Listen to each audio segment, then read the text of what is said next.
Hi friends, ಇದು ಇವತ್ತಿಂದು ಕ್ಲಾಸ್ನಲ್ಲಿ ನಾವು ವಿಶ್ವ ಆರ್ಥಿಕ ವೇದಿಕೆಯ 2024ರ ಪ್ರಯಾಣ ಮತ್ತು ಪ್ರವಾಸೋದ್ಯಮ ಅಭಿವೃದ್ಧಿ ಸೂಚ್ಯಂಕ ಭಾರತವು ಇದರಲ್ಲಿ 39ನೇ ಸ್ಥಾನವನ್ನು ಹೊಂದಿದೆ.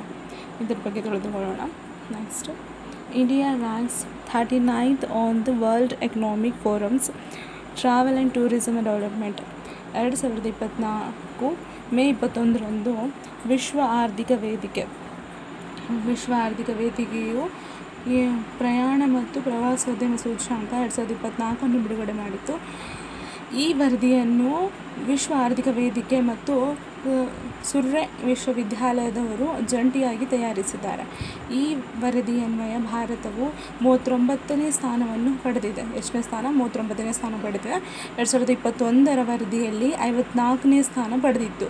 ನೋಡಿ, 2021ರ ವರದಿಯಲ್ಲಿ 54 ಹೊಂದಿದ್ರೆ 2024ನ ವರದಿಯಲ್ಲಿ 39ನೇ ಸ್ಥಾನವನ್ನು ಪಡೆದಿದೆ. ನೆಕ್ಸ್ಟ್ ನೋಡಿ, ಇದು 2024ರ ವರದಿಯಲ್ಲಿ ಭಾರತ 39ನೇ ಸ್ಥಾನ. 2024ರ ವರದಿಯಲ್ಲಿ ಭಾರತ ದೇಶವು 39ನೇ ಸ್ಥಾನವನ್ನು ಪಡೆದಿದ್ದು, 2021ರ ವರದಿಯಲ್ಲಿ 54ನೇ ಸ್ಥಾನದಿಂದ 39ನೇ ಸ್ಥಾನಕ್ಕೆ ಏರಿಕೆಯಾಗಿದ್ದು ಗಮನಾರ್ಹ ಸುಧಾರಣೆಯಾಗಿದೆ. ಈ ಮೂಲಕ ಭಾರತವು ದಕ್ಷಿಣ ಏಷ್ಯಾದಲ್ಲಿ ಮತ್ತು ಇತರ ಕಡಿಮೆ ಮಧ್ಯಮ ಆದಾಯದ ಆರ್ಥಿಕತೆಯ ರಾಷ್ಟ್ರಗಳಿಗೆ ಹೋಲಿಸಿದಾಗ ಹೆಚ್ಚಿನ ಸ್ಥಾನವನ್ನು ಪಡೆದಿದೆ ಎಂದರ್ಥ.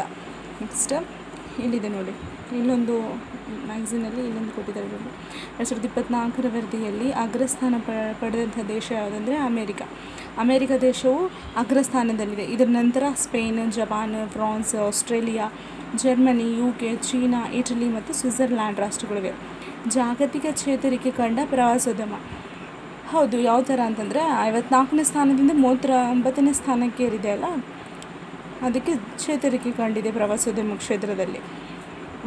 ಈ ವರದಿ ಅನ್ವಯ ಸದ್ಯ ಜಾಗತಿಕ ಮಟ್ಟದಲ್ಲಿ ಪ್ರವಾಸೋದ್ಯಮ ಚಟುವಟಿಕೆಗಳು ಕೋವಿಡ್ ಸಾಂಕ್ರಾಮಿಕದ ಪೂರ್ವದ ಸ್ಥಿತಿಗೆ ಮರಳಲಿದೆ.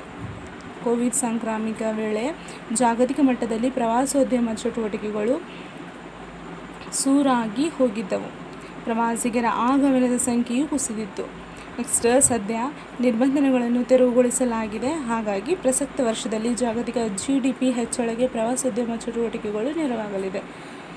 ವರದಿ ತಯಾರಿಕೆ. ವಿಶ್ವದ 119 ದೇಶಗಳಲ್ಲಿರುವಂತಹ ನೀತಿಗಳ ಅನುಸಾರ ಅಲ್ಲಿನ ಪ್ರಯಾಣ ಮತ್ತು ಪ್ರವಾಸೋದ್ಯಮ ವಲಯಗಳನ್ನು ವಿಶ್ಲೇಷಿಸಿ ದ್ವೈವಾರ್ಷಿಕವಾಗಿ ಈ ವರದಿಯನ್ನು ಸಿದ್ಧಪಡಿಸಲಾಗುತ್ತದೆ. 2 ವರ್ಷಕ್ಕೊಂದು ಬಾರಿ ಈ ವರದಿಯನ್ನು ಸಿದ್ಧಪಡಿಸಲಾಗುತ್ತದೆ ಅಂತೆ. ವಿಶ್ವ ಆರ್ಥಿಕ ವೇದಿಕೆ ಹಾಗೂ ಸುರ್ರೆ ವಿಶ್ವವಿದ್ಯಾಲಯ ಜಂಟಿಯಾಗಿ ಈ ವರದಿಯನ್ನು ಸಿದ್ಧಪಡಿಸುತ್ತದೆ.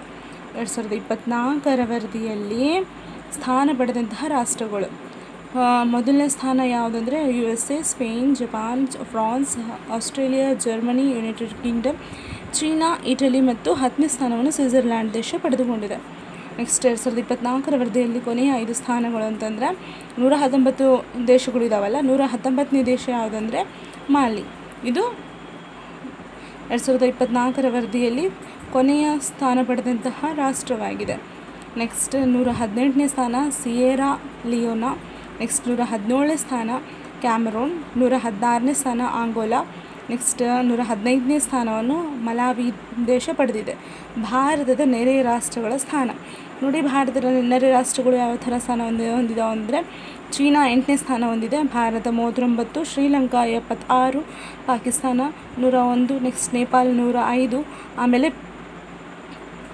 ಇಲ್ಲಿದೆ ನೋಡಿ ಬಾಂಗ್ಲಾದೇಶ 109ನೇ ಸ್ಥಾನವನ್ನು ಪಡೆದಿದೆ. ನೆಕ್ಸ್ಟ್, ಪ್ರವಾಸೋದ್ಯಮ ಕ್ಷೇತ್ರವನ್ನು ನಿಟ್ಟಿನಲ್ಲಿ ವಿವಿಧ ಮಾನದಂಡಗಳಲ್ಲಿ ಭಾರತ ಸಾಧನೆ ಅತ್ಯುತ್ತಮವಾಗಿದೆ.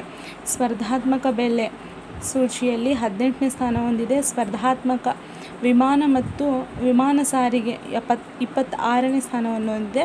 ಸ್ಪರ್ಧಾತ್ಮಕ ವಿಮಾನ ಸಾರಿಗೆಯಲ್ಲಿ 26ನೇ ಸ್ಥಾನ ಹೊಂದಿದೆ. ಬಂದರು ಮೂಲ ಸೌಕರ್ಯಗಳಲ್ಲಿ 25ನೇ ಸ್ಥಾನ ಹೊಂದಿದೆ. ನೈಸರ್ಗಿಕವಾಗಿ 6ನೇ ಸ್ಥಾನ ಹೊಂದಿದ್ದರೆ ಸಾಂಸ್ಕೃತಿಕವಾಗಿ 9ನೇ ಸ್ಥಾನ ಹೊಂದಿದೆ.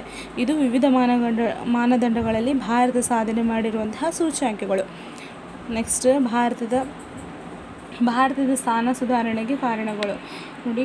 ಭಾರತದ ಭಾರತದ ಶ್ರೀಮಂತ ಪರಂಪರೆ, ಸಾಂಸ್ಕೃತಿಕ ಪರಂಪರೆ, ವೈವಿಧ್ಯಮಯ ಭೂದೃಶ್ಯಗಳು, ಪ್ರವಾಸೋದ್ಯಮದ ಮೂಲ ಸೌಕರ್ಯದಲ್ಲಿ ಹೆಚ್ಚಿದ ಹೂಡಿಕೆಗಳು, ಪ್ರಯಾಣ ಮತ್ತು ಪ್ರವಾಸೋದ್ಯಮ ಸುಸ್ಥಿರತೆ ಮತ್ತು ಸುರಕ್ಷತೆಯನ್ನು ಹೆಚ್ಚಿಸುವ ಪ್ರಯತ್ನಗಳು ಭಾರತ ಶ್ರೇಯಾಂಕ ಏರಿಕೆಗೆ ಕಾರಣವಾಗಲಿದ್ದು, ಈ ಮೂಲಕ ಭಾರತ ಜಾಗತಿಕವಾಗಿ ಪ್ರಯಾಣದ ತಾಣವಾಗಿ ಬೆಳೆಯುತ್ತಿರುವುದನ್ನು ಪ್ರತಿಬಿಂಬಿಸುತ್ತದೆ. ನೆಕ್ಸ್ಟ್, ಪ್ರವಾಸಿಗರು ವಿರಾಮದ ಅವಧಿಯಲ್ಲಿ ಅಡುಗೆ ತಯಾರಿಕೆ, ನೆಕ್ಸ್ಟ್ ಸ್ವಚ್ಛತೆ, ಸ್ನಾನ, ವಾಹನ ಚಾಲನೆಗೂ ಅವಕಾಶ ಸಿಗಲಿದೆ. ಇದು ಪ್ರವಾಸೋದ್ಯಮ ಚಟುವಟಿಕೆಗಳ ಹೆಚ್ಚಳಕ್ಕೆ ಸಹಕಾರಿಯಾಗಲಿದೆ ಎಂದು ಹೇಳಿದೆ. ನೋಡಿ, ಇದು ವಿಶ್ವ ಆರ್ಥಿಕ ವೇದಿಕೆ ಇದೊಂದು ಸ್ವಿಟ್ಜರ್ಲ್ಯಾಂಡ್ ಮೂಲದ ಲಾಭರಹಿತ ಸಂಸ್ಥೆಯಾಗಿದೆ. ಈ ಸಂಸ್ಥೆ 1971ರಲ್ಲಿ ಸ್ಥಾಪನೆ ಆಯಿತು. ಇದರ ಕೇಂದ್ರ ಕಚೇರಿ ಇರೋದು ಸ್ವಿಟ್ಜರ್ಲ್ಯಾಂಡ್ನಲ್ಲಿದೆ. ಪ್ರತಿ ವರ್ಷ ಸ್ವಿಟ್ಜರ್ಲ್ಯಾಂಡ್ನ ದಾವೋಸ್ನಲ್ಲಿ ವಾರ್ಷಿಕ ಸಭೆಯನ್ನು ಆಯೋಜಿಸಲಾಗುತ್ತದೆ. ಬಿಡುಗಡೆ ಮಾಡುವ ಪ್ರಮುಖ ವರದಿಗಳಂತಂದರೆ ವಿಶ್ವ ಆರ್ಥಿಕ ವೇದಿಕೆ ವರ್ಲ್ಡ್ ಎಕನಾಮಿಕ್ ಫೋರಮ್ ಬಿಡುಗಡೆ ಮಾಡುವಂತಹ ಪ್ರಮುಖ ವರದಿಗಳಂತಂದರೆ ಜಾಗತಿಕ ಸ್ಪರ್ಧಾತ್ಮಕ ವರದಿ,